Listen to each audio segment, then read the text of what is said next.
Hey everybody, welcome to another edition of Liam's Hockey, brought to you by Hosie and Brown Automotive, and today, Go Partners Automotive. My buddy Jerry Otley on Bentley Avenue, and we'll have a couple comments about that fabulous, fantastic operation a little bit later when we wrap things up. But for now, here we go with another edition, and the fallout continues.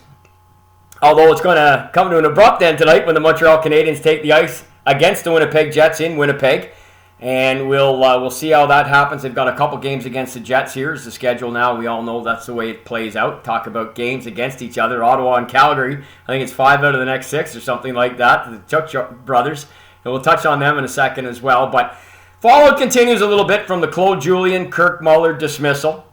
And just a few more thoughts on that before we move along and then see what happens over the next week or 2 or 3 if the Canadiens can hang around in the playoff race.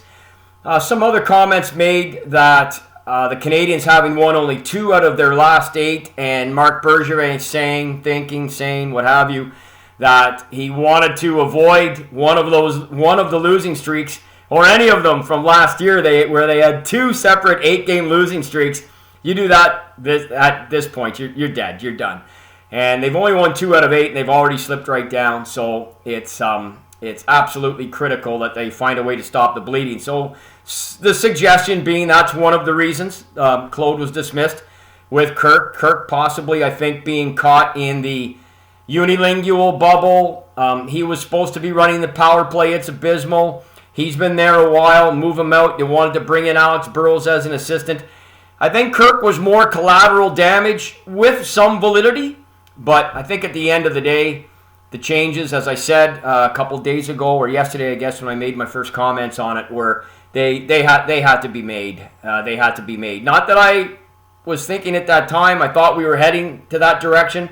I didn't certainly see it coming, and I was taken aback by it. But as a Montreal Canadian fan, I support it, and we'll see how it plays out. I have faith in Ducharme. He's been an assistant coach only into his 3rd year here.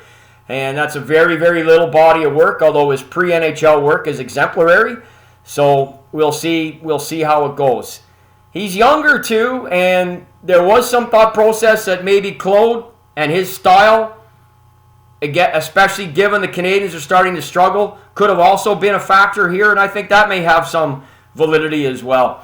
And the last comment I wanted to make on it was, I listen to local radio here, of course, quite often, TSN 1200. They're all buds of mine. And CJ, Chris Stevenson, he made a point yesterday. I believe it was yesterday.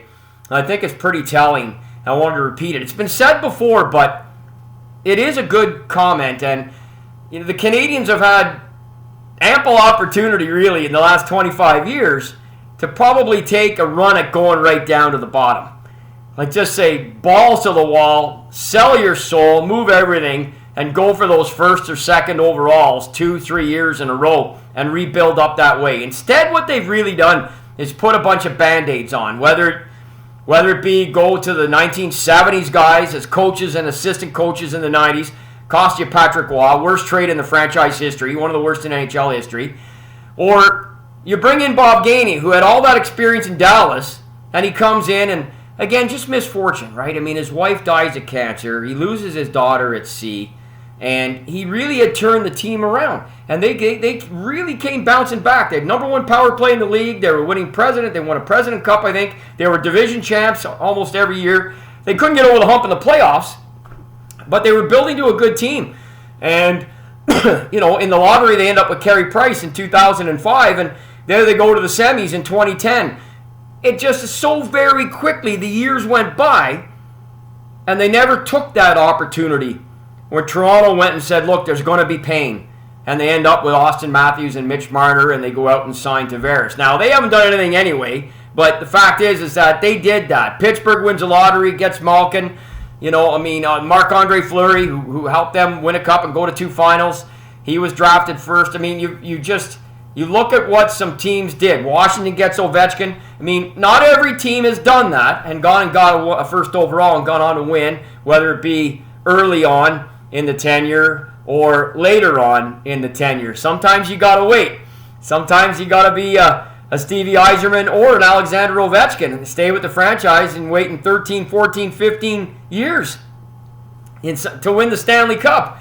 So there's no set protocol, but I just found it interesting when CJ said that on the radio the other day, and I thought I'd reiterate it here. Montreal's never done it. I don't know if this will be the year, but we'll see what happens here in the next couple of weeks with Dominique Ducharme at the helm. Just wanted to point out the t-shirt I'm wearing today. Have a look at that puppy. I've worn it before, but it's obviously a Zamboni driver, which I used to be. Proud Zamboni, ex-Zamboni driver, the Manitic Arena. Also the Seneca Arena, working for Doug Orr, Bobby Orr's brother, when I was a student there. And as you can see, he's got a beverage in his hand. And yes, there is that story about me coming back from Sonny's Esso all those years ago, where under extreme emergency circumstances, I drove the Zamboni down there to get gas and actually got pulled over by local OPP on the way back. Funny story now. Wasn't too funny at the time, but I dodged the bullet and everything worked out. But every time I wear this shirt, I am reminded of my time at the Manitic Arena, working for Earl Moore and working with Barry Rainey and the late Dana Smith, Roy Mott, and just a great group of guys that were there in and around that time. Some other stuff here very quickly. I'll leave a little trivia question for you here and answer it at the end of the show before I do my shout out to Go Partners Automotive. This show brought to you each and every week, not each and every week, each and every show brought to you by Hosie and Brown Automotive, and today by Go Partners Automotive, which is my good friend Jerry Otley, one of the garages that's under the Hosie and Brown umbrella. So I'll be finished talking about them in a few minutes, but I did want to point out a little trivia question that I'll also bring up at the end of the show as well, because for the Ottawa Senators, Josh Norris and Tim Stützle, Tim Jimmy, I'll just call him Jimmy, but apparently it's his nickname anyway. Tim Stützle and Josh Norris are right up there. If the Calder Trophy voting was today, they would both get votes. One or both could finish second or third. I think the Russian kid out of Minnesota, if the voting was today, would probably get it. There's a couple of others that would get some votes. They wouldn't be winning, but they would. A couple of defensemen, Canadian defensemen, Bo Byram in Colorado. You got Ty Smith having an excellent rookie season in New Jersey. A couple young Canadian kids.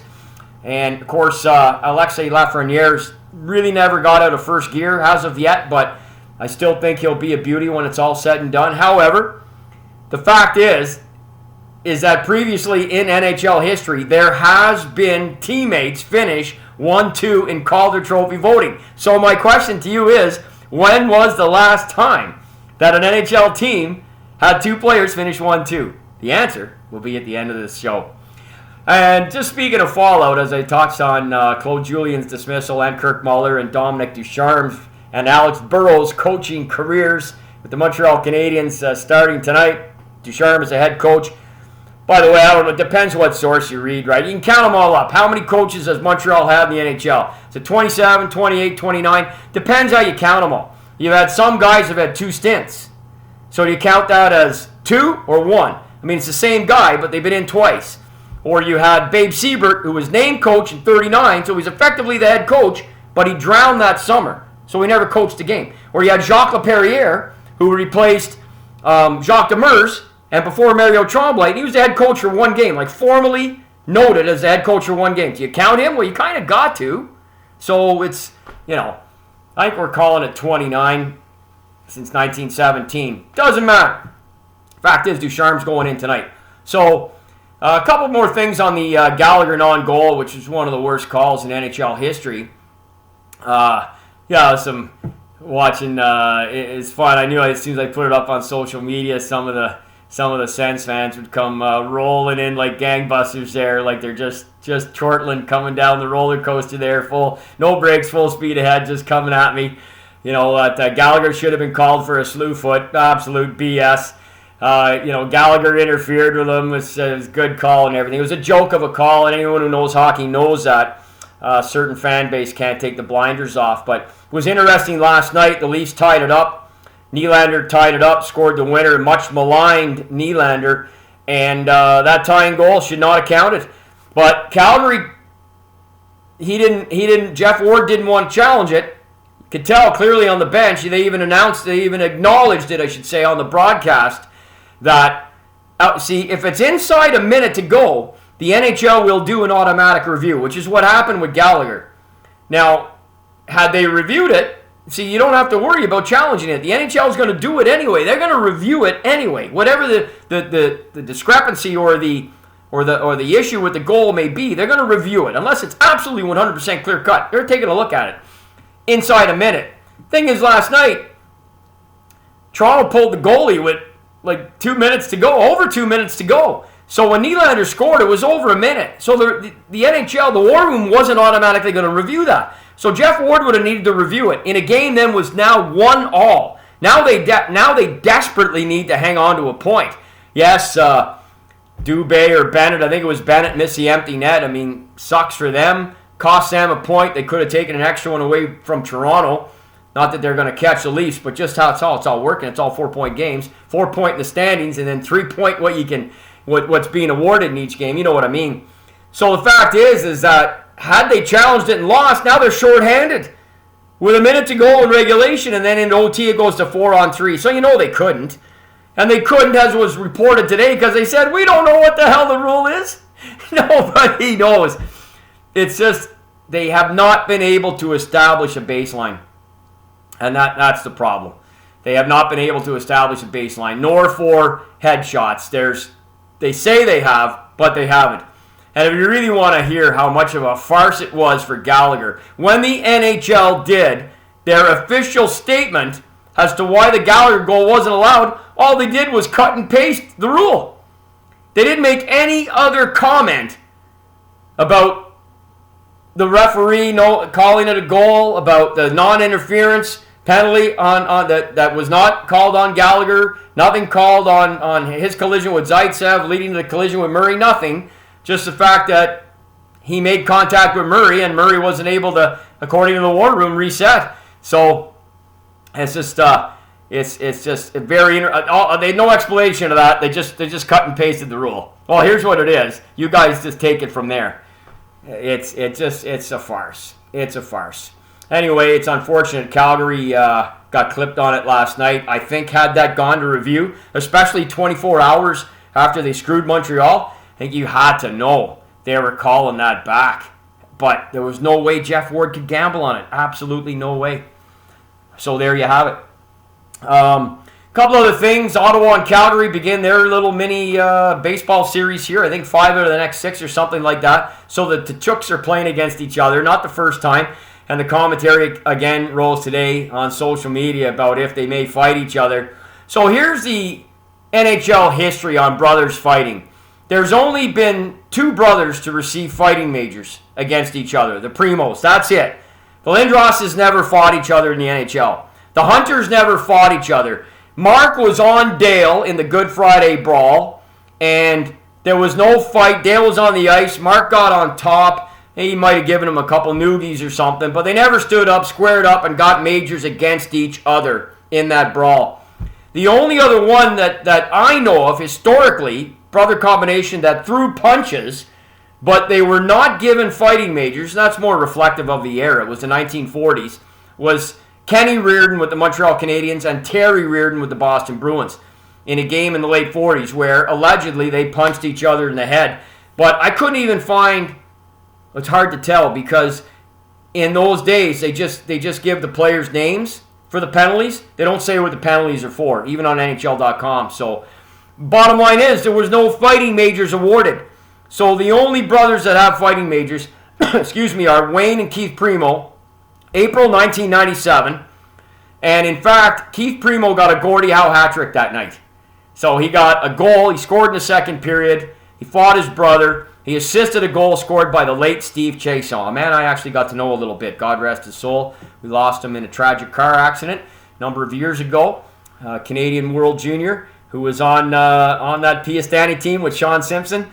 January 4th, 1987, among his other fantastic attributes and anecdotes and memories from the game. He scored the night that the Primos fought, and Keith Primo assisted it, completing his Gordie Howe hat trick. So, by the way, Keith won the fight. Older brother won the fight. Just saying. So, I don't think Keith and Matthew and Brady will get after it. Matthew really downplayed that today. But, man, 5 and 6, and the way they both play, somebody may have to step in. You never know. We'll see how it plays out, but I don't see it happening either. But anyway, that's a little history for you there. Last comment, I just want to make comment on the outdoor games. Look, there's been 32 of them now. And I was watching some of the first period there as well, a few minutes of it. And then it was, as we know, postponed. They continued it that night. Yeah, the scenery looked good. I know they were showing it and everything else, Lake Tahoe. In fact, that was called... So there's typically been Heritage Games, Winter Classic Games, and Stadium Series. Then you had the Centennial Series in 2017, of which one was here in Ottawa against the Canadiens. And now they've got this one. This was NHL Outdoor Classic or something. I don't even know. Anyway, whatever. They all have different names. They're all cash grabs. They did this for TV. You couldn't get the fans. And I really don't have the interest in them anymore. I mean, they've gone the way of the All-Star Games. They're in your backyard. I think you got it all day, right? You're probably all in. Great crowd here in Ottawa. Whatever there was, 35,000. And I didn't memorize that one, but I am going to give you a little window into how Liam McGuire's memory works. So I get asked this all the time. Do I have a photographic memory? No, I don't. But I have a very, very good memory. I'm blessed with a good memory. I inherited it from my mother's side. My late father was brilliant. I inherited his mind as well. I have a passion for the sport. I have an affinity for numbers and certainly names and anecdotes. So I have a great memory. Put all that together, that makes me the NHL expert of the world. That's why I'm talking to you right now. So when the Montreal Canadiens and the Edmonton Oilers played the first game at Commonwealth Stadium on Yvan Cournoyer's birthday, November 22nd, 2003. In fact, Yvan Cournoyer, anyways, I digress. But the attendance that night was 57,167. Now you're going, oh, Liam, you just burnt that in. And that's how you remember it. It was Montreal. They won the game 4-3. Winning goal, Richard Zednek. Yeah, I could have just burnt that in. But what I've done to actually remember that is 57167. So I remember 57. What's the next two numbers are 16. 6 take away 1 is 5. What's the last number? 7. So 57167. Very easy. That's how I remember it. What's the game that everybody remembers? Out of all 32, if I said to you right now, tell me one game that you did watch or one memory you do have, and it would be Sidney Crosby scoring in the shootout as the snow's coming down in Buffalo in the Stadium Series game. And he's with Pittsburgh, obviously, playing against the Buffalo Sabres, and he scores. And I say to people all the time, I know the attendance that night. How can you know the attendance? Well, 71,217. Read out the 5 numbers. 71217. It's the same forward as it is backward. It's easy. It's easy to remember. 71217. You'll never forget it now. You'll never forget it. And then the last one, of course, you have to know. This one, I have to know. If you're going to call yourself, any type of trivia expert or history expert on the NHL, you should know the largest crowd ever to see a hockey game. New Year's Day, again, this was a Stadium Series game. And I guess that Crosby one that was Stadium Series. It wasn't Winter Classic. It was a Stadium Series because of 71,217. That's a Stadium Series. So the one in Detroit, New Year's Day 2014 Stadium Series. Stadium Series. So what was the attendance for it? So Toronto wins the game in a shootout as well, just like Pittsburgh did against Buffalo. 3-2 final score. Winning goal scored by Tyler Bozak. Again, all stuff you can file away. The attendance, though. This is the largest crowd ever to see an NHL game. 105,491. I remember the exact same way that I remember the number for Montreal Edmonton, November 22nd, 2003. What's the first 3 numbers? 105. What's the next 2 numbers? 49. What's 9 take away 4? 5. What's the last number? 1. Same as the first number. 105,491. See? 57167. Boom. Easy. Little memory trick for you there. Look for the angle. Look for the addition or subtraction. Almost inevitably, there is one. You could even go multiplication or division if you want. Throw in all the functions. And you too can remember the attendance of some of the NHL outdoor games. There you go. All right. What the hell else? I think that's pretty much it. We'll see what happens tonight. Full slate of games, Canadian games, American games, and all sorts of good stuff. So, Go Partners Automotive. Well, we'll get ready here because, of course, going to do my toast. Out here in Osgood, watching the sleds go by, man, it's nonstop. It's like the Queensway out here. I love it. Nonstop sledding all day. Out by the old railway track here in the village of Osgood. So I wanted to talk about Go Partners Automotive. First, I'll do the answer for the trivia question, and it is the New York Islanders from 1976. Maybe some of you already looked it up. It was Bryan Trottier and Chico Resch. Chico Resch finished second in rookie voting to Bryan Trottier in 1976. A couple other anomalies with the Calder Trophy. Let me give you the history of it very quickly. It started in 1933 as the Calder Award. The president of the NHL was a man named Frank Calder. He wanted to give an award to the top rookie, which the league sanctioned, and he did.